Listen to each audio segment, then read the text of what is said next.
رجب کو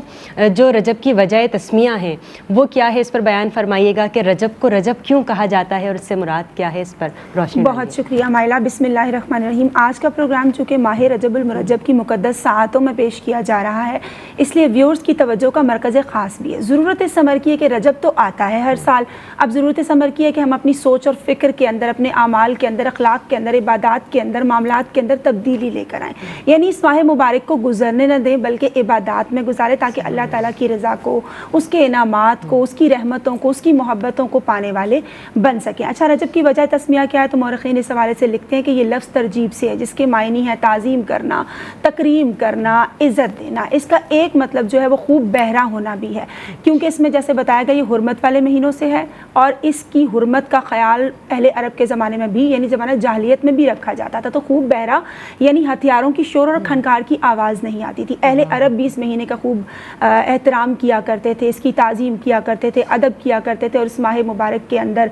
وہ لوگ اپنے آلات حرب ہتھیاروں کو سائیڈ پہ رکھ دیا کرتے تھے، کسی کو نقصان نہیں پہنچاتے تھے تاکہ اس کی حرمت اور وقار کا خیال رکھا جا سکے۔ اسی طرح سے آقا علیہ الصلوۃ والسلام کی حدیث مبارکہ کا مفہوم ہے، بخاری کی حدیث کا مفہوم ہے، جس میں آپ صلی اللہ علیہ وآلہ وسلم نے دیگر مہینوں کا بھی، پھر حرمت والے مہینوں کا بھی تذکرہ کیا اور فرمایا کہ رجب مدر ہے، یعنی مدر ایک ایسا قبیلہ ہوتا تھا جو اس مہینے کی رسپیکٹ کا، تعظیم کا بہت زیادہ خیال رکھا کرتا تھا، خون ریزی اور جنگ و جدل کو، لڑائی جھگڑے کو، فتنہ و فساد کو روک دیا کرتا تھا، اس لیے اس کو رجب مدر کہا گیا، اس مدر قبیلے سے اس کو ریلیٹ کرتے ہوئے۔ اور یہ ایسا مہینہ ہے جس میں نیکیوں کا ثمر یعنی سعادت بڑھا دی جاتی ہے، اور اگر اس کے اندر خدا نخواستہ کوئی بھی انسان کوئی گناہ کا یا برائی کا ارتکاب کرتا ہے تو اس پہ سنگین سخت سزا دی جاتی تھی، اس لیے پھر لوگ اس مہینے کا بے حد احترام کیا کرتے تھے، اور آج بھی کرنا چاہیے تاکہ ہمیں نیکیوں پر دوام عطا ہو۔ یوں تو ہر مہینہ ہی اور ہر لمحہ ہی ہمارا اللہ تعالیٰ کی عبادت اور بندگی میں ہونا چاہیے، لیکن خصوصاً اس مہینے کی تعظیم کرتے ہوئے کہ اللہ تبارک و تعالیٰ کی ہم رحمتوں کی چمچم برسات اور اس کے سائے میں آ جائے۔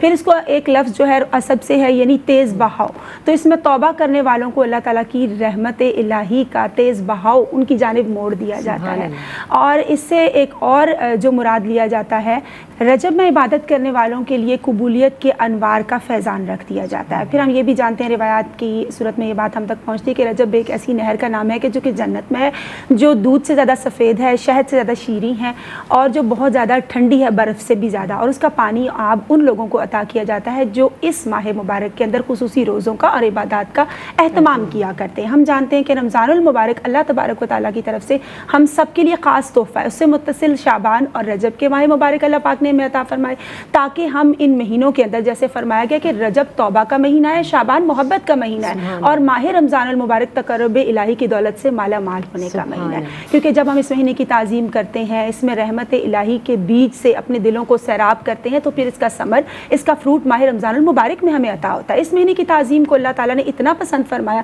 جیسے دیگر انبیاء سے یہ چلا آ رہا ہے، تو حضرت عیسیٰ علیہ السلام کے زمانے کے حوالے سے ایک نہایت سبق آموز حکایت بیان کی جاتی، جس میں ہم سب کے لیے بھی گہرا سبق ہے کہ اس میں ایک شخص تھا جو گناہوں کا ارتکاب کیا کرتا تھا۔ ایک دن اس نے دیکھا کہ وہاں لوگ چاند دیکھ رہے ہیں، جب اس نے دریافت کیا کہ یہ کون سے مہینے کا چاند ہے، اور اس کو بتایا گیا کہ ماہ رجب المرجب کا چاند ہے، تو اس نے اس ادب کے تحت اور اللہ تعالیٰ کی محبت کے تحت اپنے گناہ کو کر ڈالنے سے یا خطا سرزد ہو جانے سے خود کو روکا۔ اللہ تعالیٰ کو یہ عمل اتنا پسند ہے کہ اللہ تعالیٰ نے حضرت عیسیٰ علیہ السلام پر وحی بھیجی کہ آپ اس شخص سے ملاقات کرنے کے لیے جائیں، اور حضرت عیسیٰ علیہ السلام وہاں تشریف لے جاتے ہیں اور وہ شخص راہ راست پر آ جاتا ہے۔ تو آپ یہ دیکھیں کہ اللہ تعالیٰ نے رجب کی اہمیت و فضیلت ہم پہ کیسے واضح کی ہے، اس کا ادب ہمیں کس طرح کرنا چاہیے، ہمیں تمام جو